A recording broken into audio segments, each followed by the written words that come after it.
So, Jason, my man, welcome to the show. How's everything with you, with yourself? Very well, thank you. Very well. I can't say I've got anything to complain about. I'm actually enjoying lockdown that we're in at the moment. So, yeah, all good.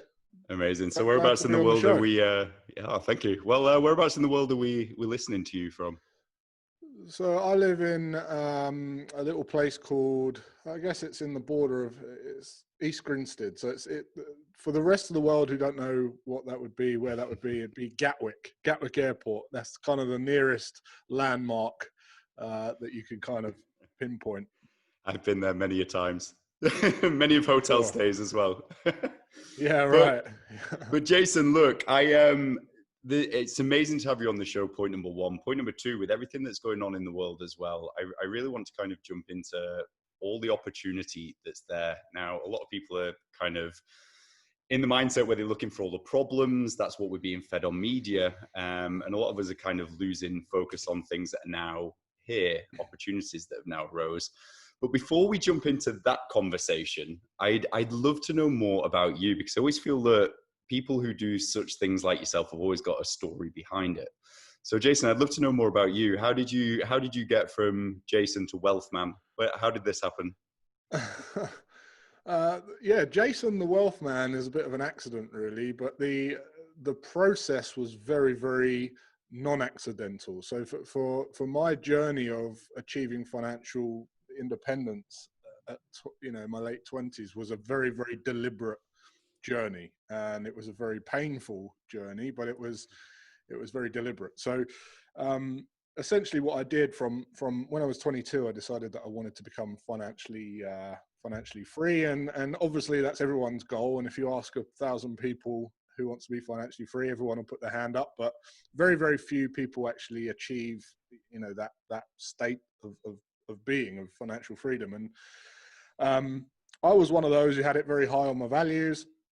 I'll talk to you about kind of why I kicked my butt into gear in a bit, but it was just kind of, I was one of those who just had this plan, and I like numbers, so I didn't want fluff. I didn't want kind of some kind of intangible, subjective strategy. I wanted clear numbers, so I did that, and I managed to do it in my late 20s. But going back to when I was younger, and I didn't really think about this too much until I was kind of halfway through my journey. But I grew up on a council estate in a place called Morden in Surrey. It's called Hatfield Mead. It's a massive I council know estate. exactly where that is. Do you? On London Road, right? So there's a big mosque You next to have it. done well. Right. So it's that's where I grew up. Until I was 18 years old. I lived there from 4 or 5 to 18. And on that estate, when I was about 13, all I remember is at the bottom of the steps, you had these big blocks, and at the bottom there was these steps that were the entrance into each block. And there was all sorts of walks of life on this estate, from like the druggy family and the old people who were really bitter about playing ball games, who had no visitors ever, and they're just kind of gone there to die alone. It's like, and then there was the people with jobs and the single parents, and there was kind of all these different walks of life. But every Friday, one thing they had in common is everyone used to congregate on these steps at the bottom of the entrance, and it was our block. I lived on 84. And there was probably 12 people just sitting down on a Friday night, moaning Yeah. about the week and the money and all this kind of money's evil, rich people are greedy, all that kind of stuff, the entitlement stuff. And then what was really funny, what really kind of I clocked quite early on, was this guy called Roy, who was like the head of this big family that lived on the estate. He used to There's come down and always a collect money. Roy. There's Yeah, always a right. Roy. Roy. His name was Roy Stallard, and I think he died now. But he used to come and collect everyone's money for this syndicate lottery, and literally they'd get their money out and give him the lottery money, and he'd go and get the ticket. And for the next half hour, the conversation shifted to what they would spend the money on and how great their life would be, and they'd spent it in like a minute. Oh, I'd get this, I'd get that, I'd do this, do that, do that. And I didn't really, I didn't have it all sussed out, but I just remember thinking, that's so confusing. Like, I've just listened to them talk about, I guess it was because I was a kid. I was quite naive and quite, I don't know, innocent in how I listened to conversations. And I just thought that's very bizarre. It's very strange. And I remember thinking there's definitely something not quite right there. Anyway, that summer or the summer after, it was coming up to my 14th birthday, and I wanted this Mongoose Sniper BMX, right? It was a chrome BMX, and there was this bike shop in Sutton in Surrey called Pearson's. It was a family-run bike shop, and they had two of these bikes in the middle section. Did it have the stump pegs on as well? Yeah, the trick nuts. Yeah, it was actually it was £199 or 209 with the set of trick nuts, and that's what I wanted. So we photographed. I went down the VHS rental shop in a place called Green Lane. Took a photocopy of this brochure, and I put the photocopies all over our flat to kind of give hints to my parents in the food cupboards and all this. I love that. And my dad, in the end, my stepdad, he kind of said, "Oh, look, listen, I get the hint. You want the bike? We haven't got £200, but if you raise £100, you go and do something and earn £100. I'll do the other 100, and then on your birthday, we'll get your bike." And I shook on it. So in the middle of the estate was these round greens, these triangular greens, and there was like 4 or 5 blocks of flats all around with these triangular greens, and everyone used to park their car around these greens. So I thought, the easiest thing to do is wash cars, right? So I went out on the first day and I washed this white Golf for a lady called Lynn, lived on the corner, and I spent hours washing this car. There was no way that I was going to let her not pay me, or I just thought, I've got to have the money, right? So you know what it's like, you over deliver massively. I'm like rubbing the glass and getting the t-shirt on there and all this. And it was getting dark, so I went and got the money. She gave me £2 tip, so it's £5 plus £2 tip. I got £7. That night in my bedroom, my mate was up in my bedroom, and I was talking to him about what I was doing, and he offered to help. And I kind of said, "Well, look, I don't really want to pay you, but I don't know how that would work." And my dad came in my room and he said, "I'm going to Safeway, I think it was back then." And he said, "Do you want anything?" And I said, something made me give him my entire earnings, okay? And for a kid who's got the £7 to give it away, that's quite strange. And something made me give him the £7 to get another bucket and sponge for my friend. And the next day, we washed 4 cars. And then throughout the summer, we had 4 of our friends all washing cars. And I was knocking on the doors, getting the money and making the sales and and I wasn't washing cars. So that completely outsourced yourself. Yeah, right. But what it made me realize is, based on the conversations that people were having around the lottery and how they had this conflict with money, and the fact that I'd been able to leverage my time and use money to invest in a way that would free me up and get me more money quickly, it was a complete mind shift. And I was really, really excited about it. I thought, this is it. This is what they're getting wrong. They're not using money the right way. And from that, from very early on, I decided that I wasn't going to be like my mum and dad. I wasn't going to be like the people who were closed-minded, kind of, bashing their heads against the wall. And it really, that was the first turning point that then triggered me off on this journey. That's incredible. Bit of a long answer. No. That's amazing. There's so many different tangents I can go off on this. I think one of the biggest ones here that I'd love to pull from you and jump in with you is a lot of the time when it comes down to wealth and systemization of wealth, all the systems are there, all the information is there. But when it comes down to the actual person who needs to do it, it tends to be the mindset of the individual, which is the breaking point. Now, I'd love to kind of jump in with what you brought up quite a few times, how it was a shift in mindset, how you were visualizing things, how you, I think if I was to say you shifted from consumerism to the investment mindset, mm-hmm. I'd love to speak to you on that, because I think for our audience, if you're kind of noticing that money's just going out and you're not really aware of where it is, the red flags are already there, aren't they? Yeah. So how do we shift someone's mindset? So the first thing I would say, and right now is a great time in history that's relevant to this question. And what I mean by that is, the first mind shift would be that we're already free. we're already free. We can already decide and choose what we do. Okay. Now we've got a body that will kind of be a vehicle to make those choices, but it's your mind that decides where you take that body. And the only thing that really, so we've got certain things that we wake up and we want to do and we love to do. We've got you know, we're born as unique individuals. Some people like different music, different types of music. People fancy different people and find different people attractive. People like animals, people like sports and all the rest of it. And there's certain things that you get up and you want to do and you choose to do them. But then there's other things that you do because of your mind makes a different decision to take a different action. And the only thing that affects that mind is external world. It's the people around us, the people that are telling us what's always been the way to do it, and, you know, like school and all that kind of stuff, and how you should do stuff. And what that does is it injects guilt onto us, and we feel like we should be doing something else because that's what other people are doing, and we're not following what we love and choose to do, right? So we're going away from freedom from the moment we're able to start making some life-shifting decisions, and we're moving away from freedom. We're born free, and we move away from freedom. And the only thing that stops that is a different decision-making process affected by external world. Now, at the moment, we're in a place of, so financial freedom is being able to decide what you do each day, get up and think bigger, get up and think in a way that is in alignment with why you're actually here, what you love doing, what you choose doing. It's a way of controlling your lifestyle expenses to live within your means, and then, you know, and basically being happy for what you've got. That's financial freedom. And financial freedom's having income from leverage, from semi-passive sources or passive sources that don't require too much time.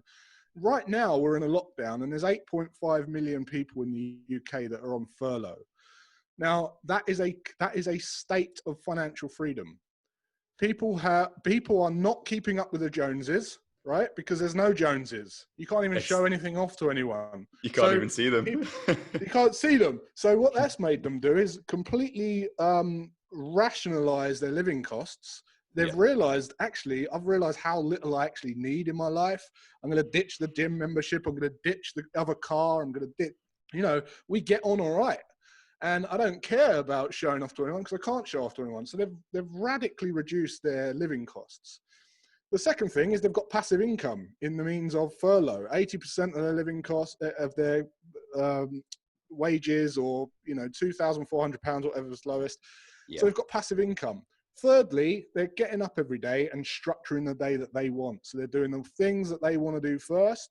They're thinking bigger picture. You're seeing a lot of people go, oh, look, I've been meaning to do this stuff for years. This situation's giving me the chance to really do what I should have done when I was free. Like, I should have made this decision when I had the freedom to do so, and now I've got the freedom. So it's like they've worked backwards to freedom that they already had before. It's like all those excuses have just gone rip. No more.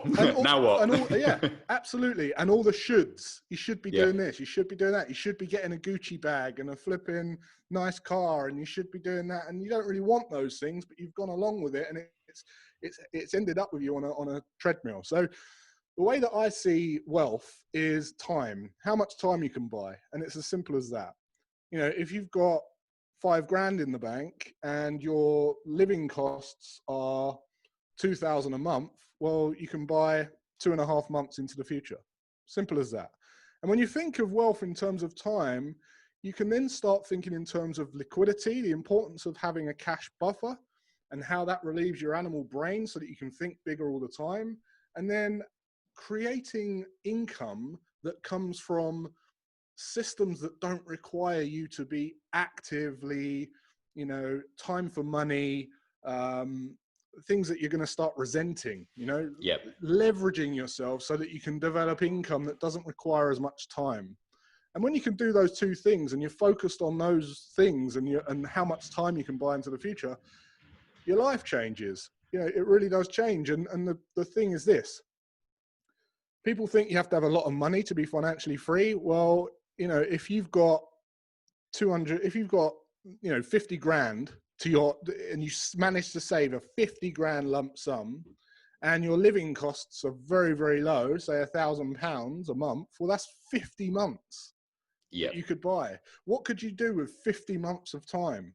What could you really activate your like genius and go, I'm going to work on this for 6 months, and then I'm going to do that, and then I'm going to do that, and by the end of it, you naturally earn more money by focusing on what you love. It's as simple as that. Jason, I am literally the person who you've just described, like from the beginning all the way through.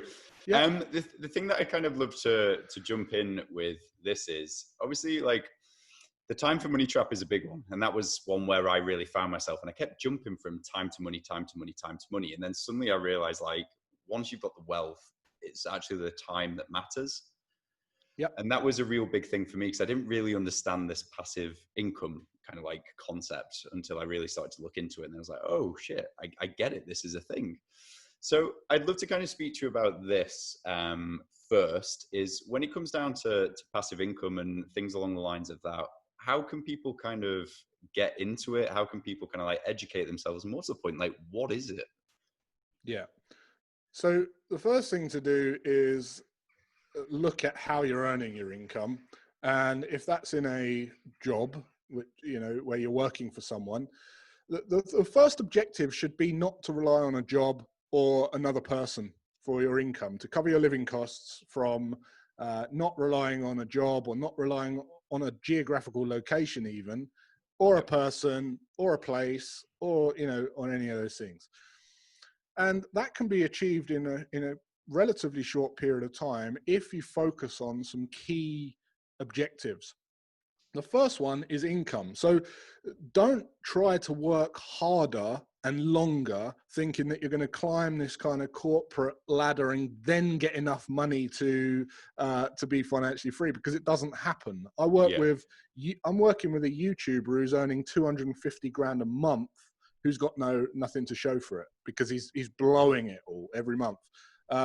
You will raise your living costs to approximate your income, and it is as simple as that. It's all relative. So you'll never ever get to the point where you go, I'm now free, because you'll just keep going and going and going, and what you'll do is you'll burn out. So the way to look at your job is to, how can I first take everything that I'm doing in my job and make it mobile? That's the first step. How can you make your job mobile? How can you do something mobile and not have to be in a physical place? And then what you do then is solve the problem of space. You don't have to be in a certain place. And that gives you a lot of freedom as it is. You feel a lot more free about, you could literally earn the same income. Let's just say that you're a mechanic and you go to a mechanic workshop every day, and you're doing that and you're clocking in, clocking out. And then you decide to actually be a mobile mechanic, and you could earn the same money, but you'll feel freer. You'll feel freer because it will just be like, I can do this anywhere in the world. And you start, there's a mind shift there. It's like, right, okay, I'm not tied to one thing. So first make it mobile. And then once it's mobile, then you can start to make it passive. You can't jump straight to passive income. You need a system, or you need a asset, or you need to own an asset, or you need something, a skill that's going to allow you to really not spend a lot of time to generate an income, like a trading or an investing or something like that. But you can't do that without first making it mobile. You can't just go from active and non-mobile to passive. That's what people are chasing, and that's why they end up broke. So that's a way to think about how you work, and you can look at all the different things you do, and you can say, right, how can I make this mobile? How can I make this mobile? How can I do that mobile? And then once you've done that, you can say, right, what systems can we put in place? How can we automate this? How can we automate that to free my time? And it's so easy to do now with things like Zapier and tools that you can just use to integrate different, like this Zoom meeting. You booked this Zoom meeting in, right? I didn't have any connection with you. It went straight into our booking thing. I get a little pinged up system that says, this is what it's about. This is who it is. It's all done. I didn't even do that, right? And I'm 12,000 miles away from you. Right. It's so easy to do now. And your focus should be figure out how to use those systems and figure out how to get that stuff automated. If you feel like you're stuck in your job because you're training people and you think it's heavily reliant on you, use Loom, do some training videos, get it out, micromanage people. Don't do everything yourself. Start getting away, get your emails gone, get your diary management gone. And when you can start using your income to pay to outsource that, although you sacrifice a little bit of income, the income that you grow, you know, although it's intangible, well outweighs what you're paying out to delegate because you've got more free time. I'd love to speak to you actually on this. A common thing I see with more startup entrepreneurs is when it actually comes to putting money back into the business or like buying things, sometimes the money's not well spent. So for example, they won't buy something in those initial stages, which will return or free them, if that makes sense. Yeah. So would you say that that's kind of like a big thing is in the early stages? Because there'll be a lot of people now who will go, do you know what, the system's not really working. I want to go and follow this dream. A lot of people are kind of like new to this business world, doing the whole solopreneur, infopreneur thing. What would you say like a business's first investment should be? So now that we've gone through that little ladder that we've just gone in, where should startup entrepreneur start to invest best? And should it have an ROI? Am I looking at that wrong? Okay. Yeah, no, I'll talk about that. So I'll go back into our last question a bit in actual terms of what to invest in, but this is a common question. And what I find is the first investment should be in a very low cost investment. And that is literally just providing value and raising a personal brand. I've studied lots of different people's personal brands. And when I decided that I wanted to raise my personal brand, I looked at who the best people were, who was out there doing it. And I'm obsessed with stats, and I was getting stats on their businesses and stats on their followers and all this kind of stuff. And what I find, I mean, if you go and look at Richard Branson, for instance, he's got something like 4 million Instagram followers, and Virgin's got 200,000.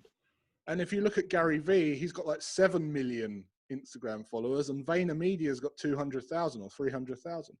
And if you look at Elon Musk, he's got like 31 million Twitter followers, and Tesla's got like 4 million.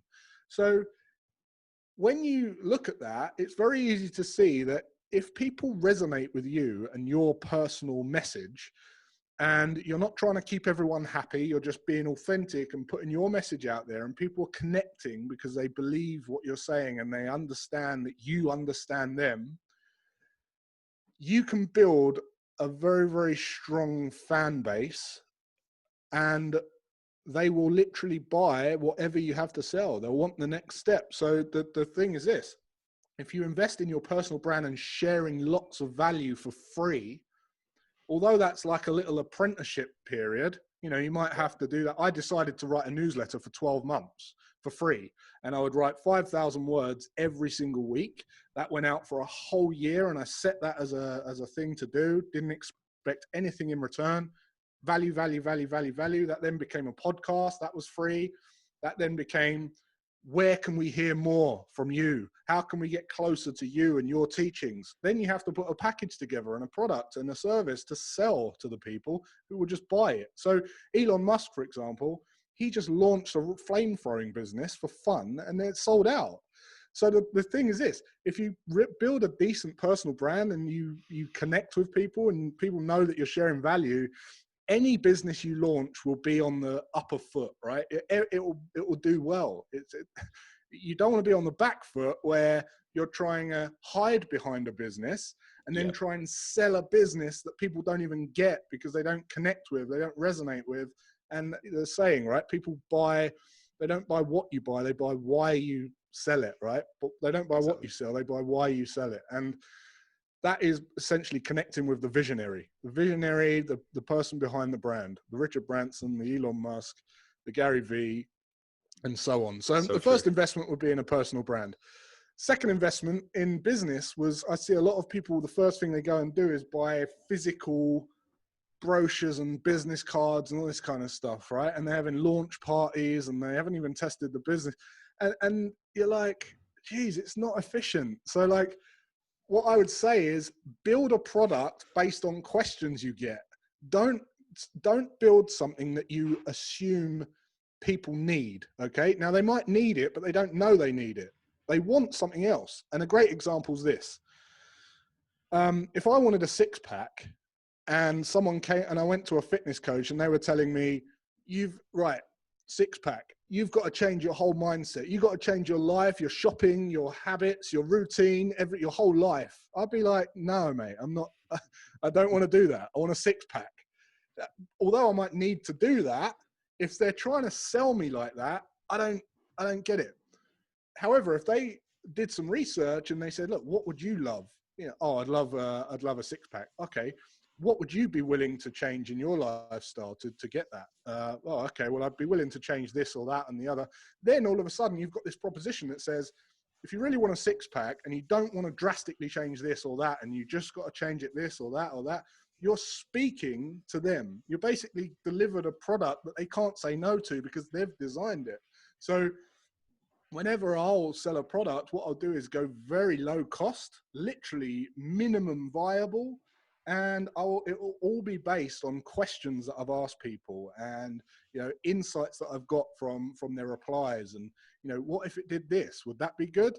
I probably wouldn't use that. Oh, okay. What about this? Yeah, that would be good. Oh, right. That's going in the thing. And then you can start talking to people like it's a real thing. So then you can say, oh, I've got this program coming up, you know, and it does this, this, this, and this. And they're like, oh, yeah, let us know when it's out.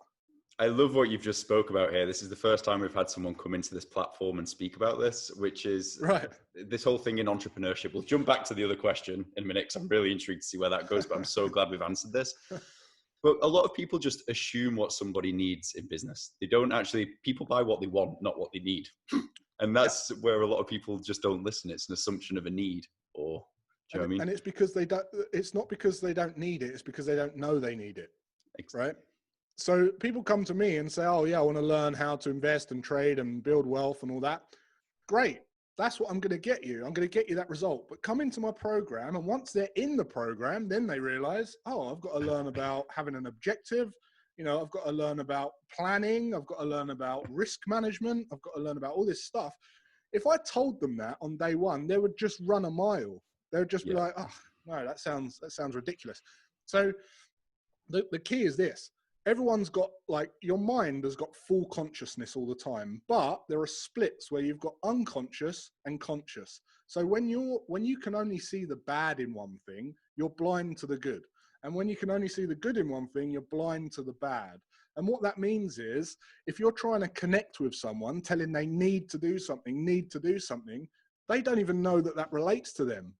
So they're like, well, that's not me. So I see a lot of motivational people, just be positive, just be positive, just be positive. And you're like, oh, you just don't get me. You know, you don't get me. And that's it. They'll close the door, they'll go away because they haven't connected, and they don't need, you know, they don't know what they need.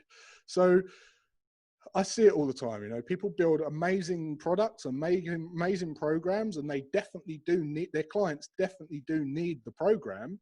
But the way that they try and sell it is on a back foot because they've built it, and now they've got the hard job of trying to sell them something that they don't know they need. Whereas if they just asked what they wanted and then said, this program will give you what you want, and then get them in and then enlighten them, then everyone's a winner. Jason, I love everything that you're saying, mate. Absolutely everything. So if we jump back to, I think I just went off on a tangent with that first initial insight level and then question. But if we jump back, so if we just kind of recap, what were the first two levels? And then if we can carry back on that question. Yeah. Okay. First two levels. Yeah. I'm just going off on one now. So look, the first investment you can make is have a cash savings. 3 to 6 months living costs or operating costs in your business. There will be a return on investment of just having that. And people say to me, well, I've got 10, 15, 20 grand in the bank. It doesn't feel right just having it in the bank. I feel like it should be working for me. No, don't do that. Just have it in cash, literally cash.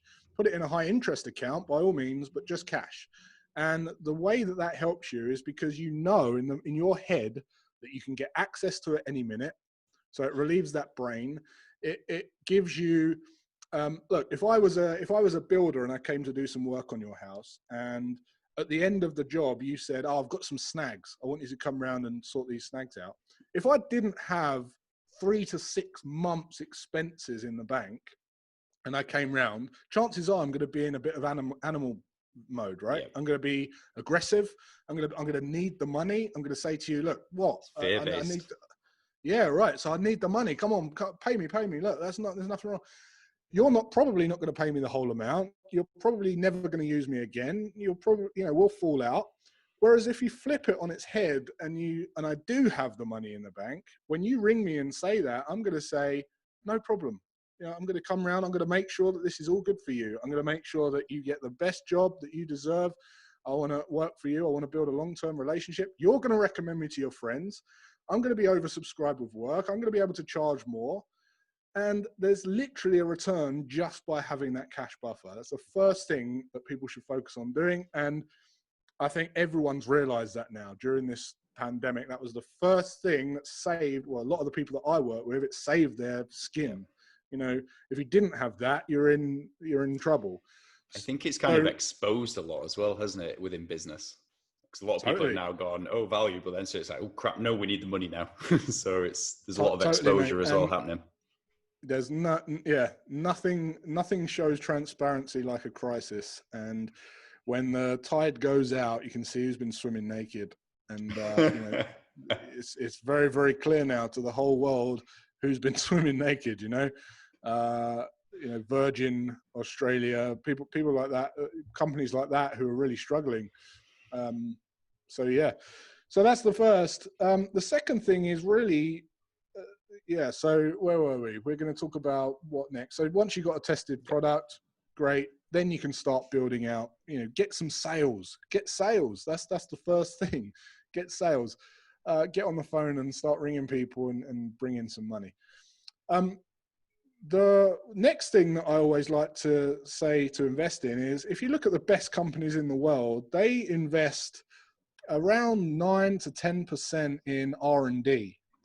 Yep. Okay, if you was to go and look up the top 500 performing companies in the world, you'll see that on average it's about 9% that they invest per year on R&D. So something I made a commitment to when I was 22 years old was to take 10% of my income and put it into a self-development pot. And at first it's a little bit scary doing that because it's intangible. You can't see how your income will grow from doing that. But if you trust the process and you spend that money on self-development, your income will grow. Your income will way outgrow what you're saving. So as you're investing 10% into development, that is going to pay you much more than trying to go and get more sales, develop the business, develop the higher level products, and then go and serve. It's crazy, isn't it? A lot of people have a real hard time, like you're your biggest investment, and a lot of people have a real hard time with just investing the smallest amount back into themselves, like even with a gym membership. But before personal development, it's just like, oh yeah. And from an investor's point of view, this is what it says. How much do you invest in yourself or in your business? Oh, none. Well, you basically don't believe in yourself then. Yeah. You basically don't invest in yourself. So why would I invest in you if you don't invest in yourself? It's not how it works. So that's the second thing. And then this is the key, right? So the best strategy and it's the most probably under-mentioned strategy. It's not very glamorous, but it's paying yourself, a set savings amount, say 10% of your income, into a savings pot, and then automating that process so that you don't even have to think about it. That alone will allow you to grow a separate account that's always going up instead of doing this every month. Then or burying your head in the sand and just waiting for the banknote saying, hey, you fucked up. Yeah, right. So you can do that. The next thing you can do is increase that every few months. So that's a really powerful strategy because that means that your savings actually double every 2 years. And what it does is it puts a little pinch on your lifestyle every 3 months. And then 90 days later, you acclimatize to it because like this magic happens where you go and get more income, you go and get more sales, or you do something will happen and you'll be all right. You might reduce your living costs. It will put a demand on your living costs. And then you go and do it again. And then again and again and again. And every 3 months you're increasing that thing.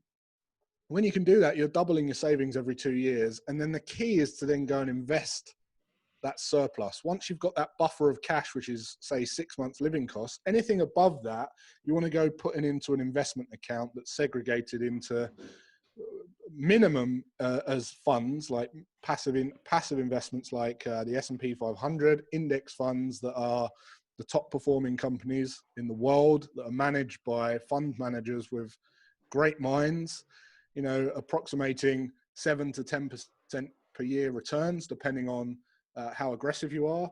So that's the first thing you want to do. And then you can start looking at stocks. And once you've built buffers of cash in each of those, then you can go look at stocks and you can look at trading. But if you do it the other way around, if you go and try and invest in, put your money in trading, that's the highest risk, the highest effort, the highest skill. If you're doing that before you've got this kind of foundation, this pyramid, it's like building it upside down and it will just crumble. It will just crush. Whereas if you're building it the right way, by the time you get to speculation, you might have a section of your account where you just take a punt on something, but guess what? You don't care. You don't care if you lose it by that point. It's like, if this pays off, it's great. If it doesn't, no worries. And it's sustainable that way. So the maths behind this is and this is what I don't really get why they don't teach this at school, but if you save 10% of your income and invest it at 10% per year, say, just to keep the numbers round, you will replace your income in 20 years. Okay. Now, we're taught from school to go and work for 45 years.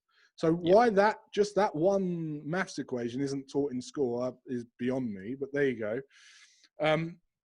Then the next thing is, if you increase your savings by 10% every 3 months, and you increase your income by 10% per year, year on year, which usually means you've got to have your own business in some way, and you can control that, then you can reduce that down to about 10 years.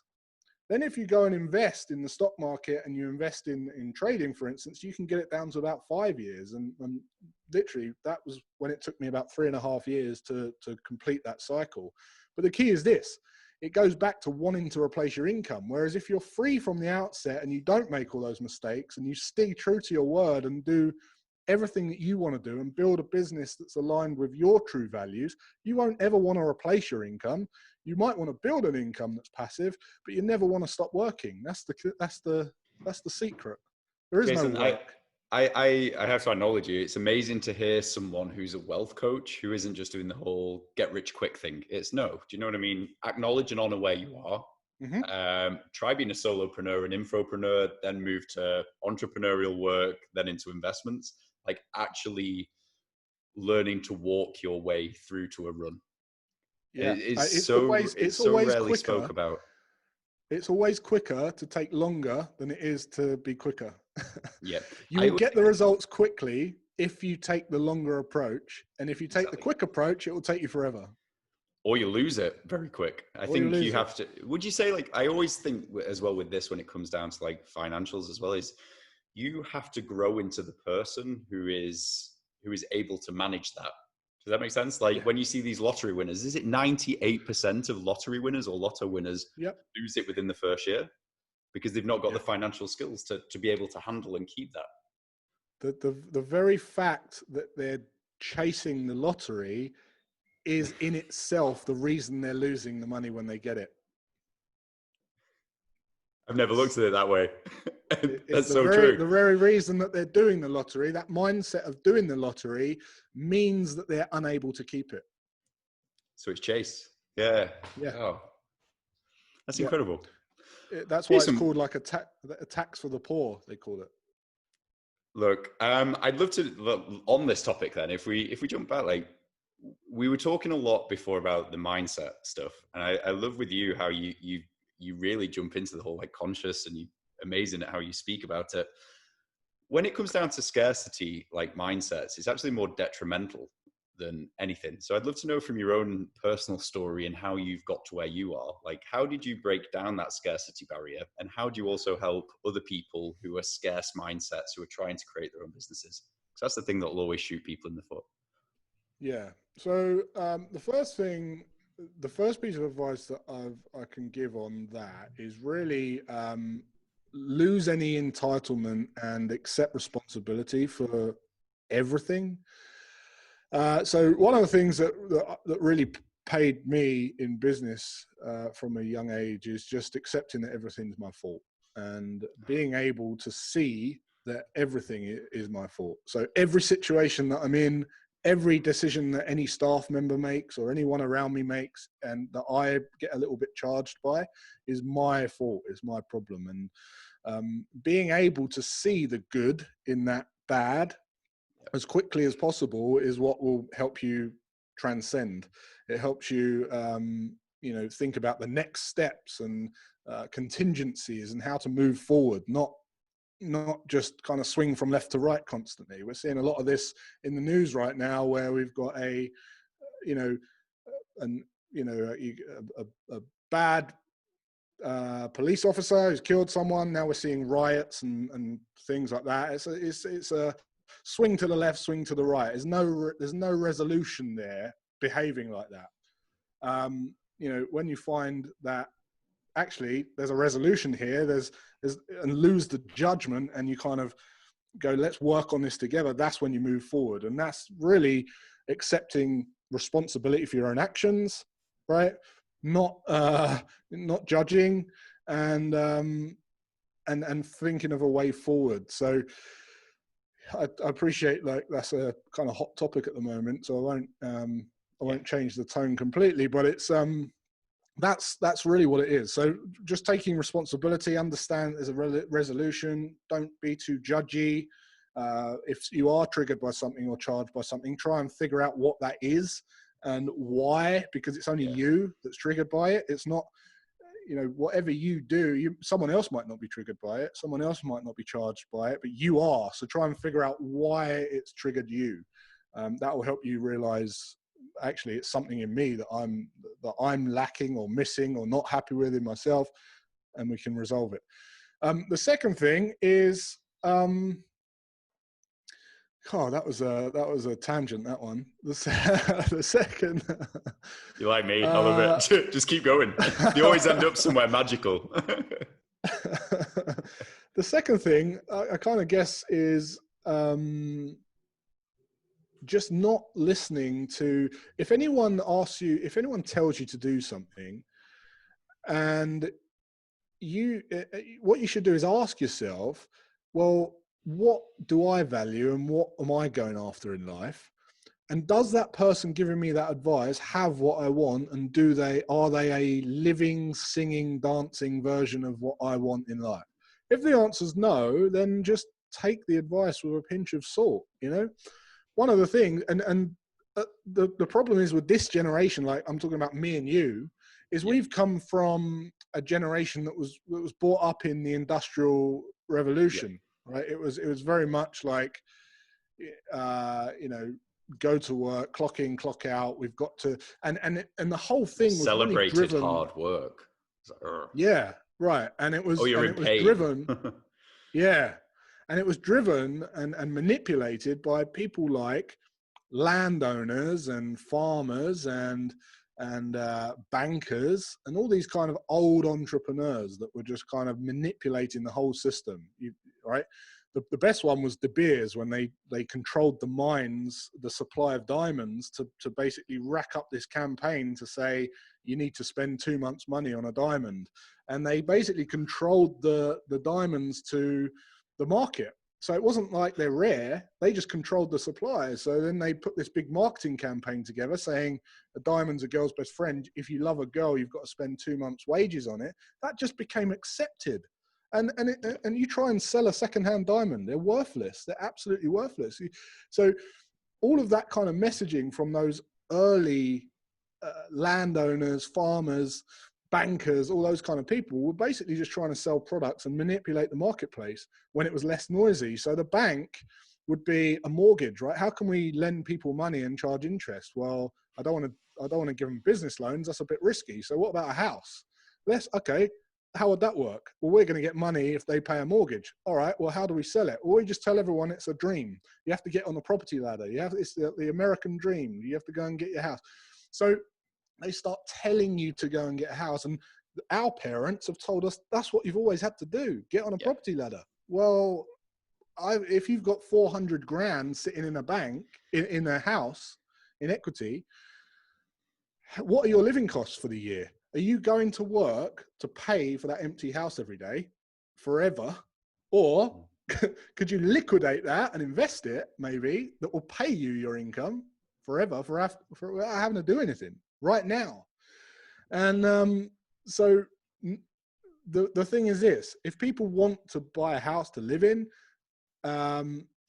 their values might be security and raising a family and all this kind of stuff. If your values are financial freedom and you buy a house to live in, that's actually a bad move. It's moving you away from liquidity, from the whole objective of being free. At a certain point, so I agree, when you're in your late 30s, 40s, there is a time where you could really be ramping things up and you might want to go and buy a house and it might be a good thing. You're a forever home or whatever. But up until that point, I speak to entrepreneurs who say, oh, I'm going to do this. I'm going to build this £10 million business. I'm going to go and do this, that, and the other. And they've got a 30-year mortgage on a semi-detached 2-bedroom house. And I'm like, well, you're saying you need some money. You've got money in your house. And they're like, oh, no, but I've got to have the house. And I'm like, well, why would you commit to a 30 grand semi-detached house when you're telling me you're going to have this beach house and this £10 million business? You're basically, again, saying you don't believe in yourself. Like, you won't let go of that comfort blanket. Yeah, as you say. And then there's the farmers telling us we need to eat meat and all this kind of stuff. And you know, there's all these situations where we're finding out the truth about the information on the internet is allowing us to instantly find out what nutrients we need, you know, all this information to do with wealth, everything. I think that's the incredible thing with what's happening now as well, though. I think there's just been this huge button where it's like, oh, look, here's everything that you did know. Doesn't really work for you that much anymore, but go and fathom out your own thing now. Yeah, and that's where a lot of people are just like, what's the new world going to look like when all of this comes back? Like, that's it. And that's fascinating, because now we're in a situation where, although we were taught that you have to get on the property ladder and you have to have a house to live in and you have to, you know, you have to eat meat and all this kind of stuff, the millennials now, they want to be mobile. They don't know workplace work. They know laptop and, you know, travel, and they want to go and be nimble and flexible. And at the same time, we've got the baby boomers who own most of the property. You know, baby boomers, they make up for like half of the population between UK and America, and 80% of those are equity millionaires, which usually means that they've got property. So they own all this property that now they're going to want to start shedding to people who don't want it. And it's going to be a really interesting time because the kids won't want it. This is so, I didn't even think we'd be talking about this. I was having a conversation, it's going to sound dodgy, but I was in the sauna having a conversation with the dude in a towel about property. And I was like, the market's going to shift. It's going to become rental. I was like, I look at the way I live. I'm currently in Canggu, Bali, like the nomadic land of the world. And it's the same thing. No one wants to commit to houses. Everyone's looking to rental and how they can leverage the cash for more, to grow it and to find better routes of investment. Because, and I love the fact I love how you come from with the mind work, but because they've got their eyes set on the end prize. So they've took the risk, they've shedded the scarcity, they've made it happen, but they focused on what is the end point, not just in business, but like life, relationships, the house. Does that make sense? Yeah, totally. And just having a focus on not being multi-millionaire, but being free and getting back to that state of freedom. All it is this: you need to cover your living costs with an income. How that if you focus all your attention on generating that income from income streams that don't require you to do things that you're resentful for, or clock in, clock out, or rely on someone, that's freedom. That's it. And look, in property, let's just say, for instance, that the property market's going to take a crash. I know What are your lots of thoughts law quickly on firms. that whilst you've just said that? Maybe? Yeah, right. So there's lots of law firms and stuff that are big old law firms and big corporations that have now realised we don't need £40 per square foot Mayfair office space. We don't need this. We've been working in lockdown, and the company's running fine. So we're not going to go back to that building. And then we're going to see all these commercial office buildings and, you know, other commercial spaces on the market, and the property market will turn to residential mainly. I think it will turn to residential, but essentially there'll be some bargains out there where you could actually buy, let's just say, a block of flats. You know, you get a block of flats and get 10 tenants in there. All of a sudden, you haven't bought a house to live in, but you've bought an income stream, because all of those tenants are now going to be paying you for your lifestyle costs for something that you've bought as an asset. And that's the difference. It's an income generating asset, or a house, which is not an income generating asset. It takes money out of your pocket every month, and that's it. You don't. Yeah, I love what you're saying there about the whole, we work with quite a few like large brands, and they've suddenly realized that they've suddenly, like, there's 3,000 of the staff at home, and suddenly they only really need 500 in a building. Does that make sense? So now it's like, okay, now we're really gonna, so it really is an exciting period. What have you got any other predictions? What you think what's going to happen when this new world suddenly, when we're allowed to go and play in the new world, more to the point? Yeah, I've got loads. One of the main things that I will say about this whole situation is, like, evolution, just human evolution. Evolution in anything is a move towards more order and more systems and less chaos, right? So when Blockbuster got taken out by Netflix, it wasn't because they had a better product, because it was just a film. You can get films right on Netflix. What they did is they moved towards evolution of reducing time and space. So when you can reduce time and space, you evolve. And if you were to go to Blockbuster, you'd have to get in a car and go down to the thing and buy some petrol and park outside and then walk around the shop and do all this thing and then take it back the next day and do the whole process again. And you might get a fine if it's late and all this. And then Netflix came and they said, you don't have to travel, and you can get it not just between 8 and 6 p.m., anytime. So there's no time, there's no space, and bang, takes out someone like that. Same with Amazon. No more late Amazon, fees as well. Crush the late fees. No more late fees. And Amazon, they sell everything, so you don't have to go browsing around the shop. So that reduces space. And now they just focus on how quickly they can get it to you with a one click, or the drones. And that's space, that's time. So time and space, they're the biggest company in the world, just like that. So what I've seen now is it's almost like a force of evolution. People are moving away from materials that decay and rot and, you know, they'll just break down over time, to digital and online, which is timeless and spaceless and instant delivery and no wear and tear. Okay. And it's almost like people have been forced into this evolution. And I'm seeing a lot of people take their business online. And that's going to be interesting, because I've had an online business for about 6 years, and there's a difference between creating a successful online business and just changing your business model and putting it online, because it's different skill set. it can very quickly become a commodity, and once it becomes a commodity and you've got infinite supply, you're in a dangerous place. So that's a whole nother lesson. Oh yeah, a whole nother podcast. Big time. What I'd love to say on that is as well, like, people really underestimate in business people's time. Like, they really do. And if you can, like, when you think about it, if you can save someone even 30 seconds, they're going to be so more inclined to go with that product. Like, people really value that. Like, even if you just think to the smallest apps, Amazon, Netflix, if you can save someone even a minute of time, you've got something there. Yeah. Really all people want most is time. Yeah. That's it. So if your product or service can help them with time, you're onto a winner.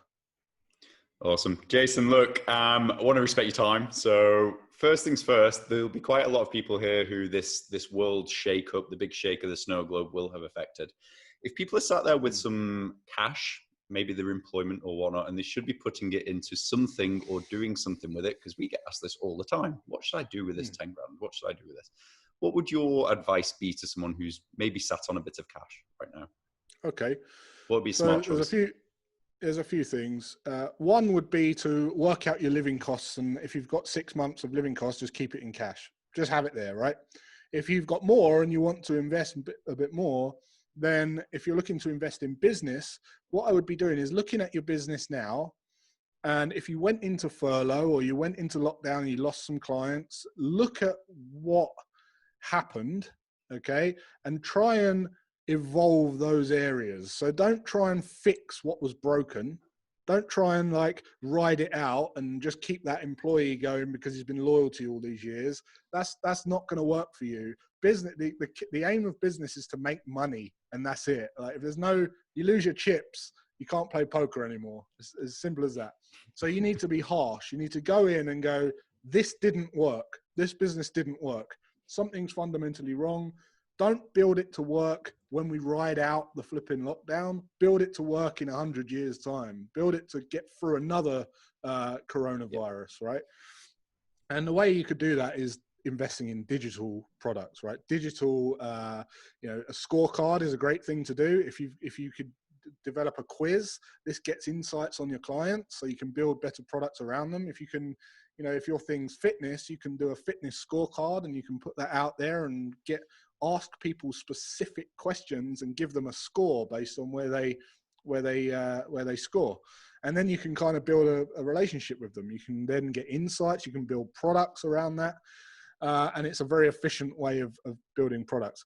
Second thing you could do is invest in your personal brand, YouTube videos, digital assets like that. I think my YouTube channel now is currently, just on the kind of ad spend is about £1,200 per month, right? So if you such good content as well, though. Totally acknowledge you on that. It's really good content. Value obviously comes first, but if you was to try and get £1,200 passive income from an asset like that in physical world, you'd probably have to own a 500 grand house, and that's a lot of effort and it just doesn't compare. It just doesn't compare. But YouTube cost me £1,000 on a phone and it's done and it's it. So that, and then finally, I would say that's it really. Those are the two main points, thinking about business. And if you've got money for like investing, we're at a great point at the moment where we've just hit a crash, okay? And the markets will always go up. The markets will always go up. They always have for 100 years. And in the last 92 years, we've had 9 recessions. So it's one a decade on average. And what we could do is use the money we've got to then divide up and deploy into that market over the next 6 months, say. So if you're buying a fund over the next 6 months, by the time we get to break even, you'll be in profit, as opposed to the fund managers out there telling you to just ride it out and just wait and the rest of it. Would you, this just to preempt if something was going to happen again, which it inevitably will, I'd love your advice on this as well. Would you say at those times when recession is looming and it looks like it's going to happen, you're better off being cash rich instead of asset rich? Would you say there's... Oh yeah. So I think that would be good for this audience. So so when you invest in the markets, if you're investing in the S&P 500, for instance, which is the 500 top performing markets in the world, what you're doing is you're mitigating different types of risk. So there's company risk, where if you put all your eggs in one basket in one company, then if that goes pop, your money's gone.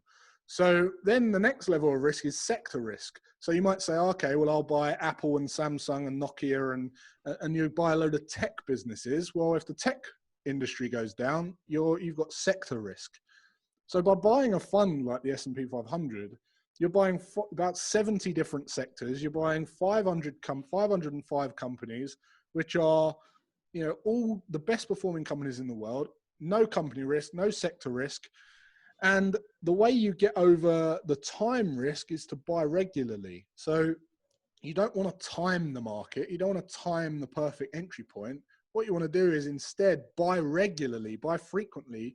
Benjamin Graham, who was Warren Buffett's mentor, said, you want to buy your stocks like groceries, not perfume. And what he means is you don't stop buying groceries. You just buy the whole groceries every single week, every single week, every single week.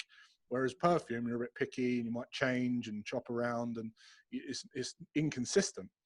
So by doing that, what you're doing is if the market's always going to go up, you're going to approximate that mean growth of that market over time.